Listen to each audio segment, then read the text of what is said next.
And then what happened? And when I got home, I taught school, and all my friends were married and gone, and I felt like a lone sheep. How old were you, Mom? About 24. And then Dad had to stay in the mission field nearly a year after I left. Oh, no. And then he came home. I think I was 24 when I was married, wasn't I? No, you were 25. 25. I was 25. I think 26. I think I came along when you were 27. I think I was. Well, see, you were born in '98, and I came along in '26. So you were 27. No, I was 27 when you were born. Yeah. Yeah, that's right. And I think I was 25 when I was married. So then what happened? So Married. you're up teaching school, and then how did Dad ask you to marry him and everything when he got off his mission? Well, then I came down here to have an operation on my throat. I'd been about, maybe 7 or 8 weeks I couldn't hardly speak a word out loud. That darn trouble in my throat. And you'd been writing to him? oh yes, Mm-hmm. yeah. And so I came down and went to this good throat doctor. Mm-hmm. And I had the operation. And then Dad, I was getting ready to go back home, teach school, and Dad wanted to get married. So let's get married. How did he ask you? So when you came down and got this operation, then he knew you were down here, and then you got together? Yes. Uh-huh. Yes. Because Yeah. he was home from his mission. And he wanted me to get married that summer right while I was there. And I hesitated about that. I didn't know that was a wise thing to do or not. But I thought, well, if I'm going to marry him, I just might as well get it over with. But the thing worrying me was that school I was tied up with. Uh-huh. I can't let them down. I've got to do something about that. Yeah. And so I married him on that condition that I'd have to go back to Carson and see if I could get something to take my place. Wow. I'd have to teach until I could. Uh-huh. And that's what I did. And I hadn't taught much more than a month, and we found a young fellow that would do it. Well, Lynn said, tell us about your wedding day and what you wore and everything. Oh. So he asked you to marry him, and you said yes, and did you go back? I stayed right where I was, and the funny thing about it was that not a one of Rulon's folks ever planned to go to the temple with us, nor neither did mine. I didn't know some of my relatives very well. I had never been around them in my life. Well, and your mother and father were still in... My folks were all still in Canada. Yeah. And did they know what was going on? yes, yeah, we wrote to them. And Father wrote to Grandma. And he said, well, I have to go on your recommendation, Grandma. What do you think of him? Grandma wrote back and she said, he looks like a mighty fine boy to me. So that took care of that. Well, anyway, as for the wedding, there we were. Oh, it's summer. It was August. And the temple was closed. Goodness. Couldn't get it closed. So Grandma said, well, I'll beat the bushes and see if I can. She said, I believe Grandma said she had a veil. And she said, Aunt Christine, that was Grandma's aunt, she said she was an ardent temple worker. And this was your grandma's? No, Grandma, Rulon's mother. Rulon's mother. She said, I believe I can fix you up. So she got out among the relatives some way, and she got me a veil and a robe and the apron. And she got the things. She and Grandpa didn't go to the temple? No, never. They never went to the... Weren't they married in the temple? Yeah. But they never went after that? Never that I ever knew of. Uh-huh. But anyway, then the thing was to get something for Dad. And we figured that if we... Well, you needed a dress, too. Oh, I needed a dirty dress, and I had to have something white. Yeah. And I didn't have a white dress with me. So I went to Penny's and got one. You went to Penny's and bought a white dress? Huh? You went to Penny's and bought Bought me a white dress. You had a little money with you. Oh, yes. Uh-huh.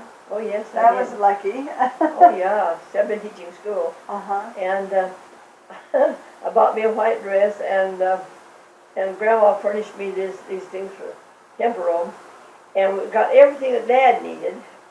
We borrowed everything he needed, except a pair of pants. He needed white pants. And we just prayed that if we got to the temple that morning, someone would get into the clothes and get him a pair of white pants. Yeah. So when we got to the temple, we went on the bus, all by ourselves, nobody with us. On the bus or On the red bus, I'm a streetcar. Uh-huh. And when we got there, we didn't know who our witnesses were going to be, whether there'd be any witnesses. Goodness, Mom. And we were... I just can't imagine. It must have been quite hard for you. the president of the temple was going to marry us. Mm-hmm. And You had made arrangements yes, for that. Uh-huh. our mission president was a good friend of his. Uh-huh. And I didn't have recommend. That's another thing. Again, I didn't have recommend. And President Jensen, we called President Jeppson, told him we want to get married. And we said, I didn't have recommend. He said, let me see what I can do for you. So he called up... President Jensen, was he back in Cardston? he was through now, here in Salt Lake. Oh. He was a lawyer. And President Jensen called up President Richards. And he said that the two of my young missionaries want to get married, but the girl is from Canada, and she doesn't have a recommend. And is it possible that we could let her in and let them get married? And Brother Richards said, I will if you recommend her, but you've got to recommend her. President Jensen said, I'd recommend her to the angels of heaven. Wow. So I got in. And what was funny, when we got on the temple grounds, there was President and Sister Jeppson standing there by the door waiting for us, and about maybe 4, 5, or 6 of our missionary companions. How nice, Mom. The Jepsons had got on the phone and called some of our friends who were returned missionaries, told them we were getting married that morning and would we be at the temple. Oh, that was nice. And they were there. Oh, I was so thrilled. I'll bet you were. Oh, so thrilled. And so we went into the temple, and Dad asked Brother Richards if he could get him a pair of white pants. Mm-hmm. And Brother Richards says, I don't have a key to the clothing room at all. But he says, you come go with me. And so he went into his own apartment and got Dad a pair of his pants. And he is about 6 feet tall. So the pants hit Dad just about to the ankles. Oh my goodness. But anyway, they didn't stop us from getting married.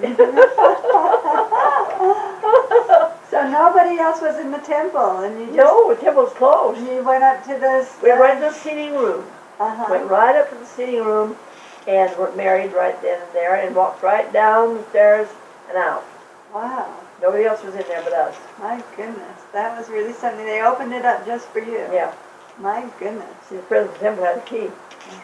And President Jensen was the president of the temple? Oh, no, he was our mission president. Oh, yeah. Okay.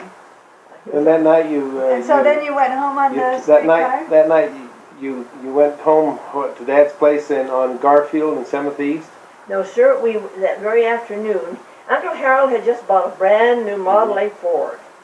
Model T. It was a P, I believe it was, Sean. Because they didn't have Model A's till I believe it was a 1927. Model T. Now, Uncle Harold and Lola were married Yes, then. oh yes. Okay. And they had just bought this model, and they wanted to go to Yellowstone Park. Uh-huh. And they said to Rulon, they said, would you like to go with us on your honeymoon? We know it's unusual, but at least it's something you might do. You think it over. So they asked us if we'd like to go, and we decided we didn't know what else to do. It would be a nice week's trip to Yellowstone, so we went. I was never sorry. Uh-huh. No, it was nice, really nice. Got really well acquainted with Harold and Lola. We really had a good time. Uh-huh. Those days, I don't believe Yellowstone had any paved highways. No, I don't think they needed either, John. And I remember one of those high hills, Dad and I had to get up and push that car up the hill or we never got up it. Mm-hmm.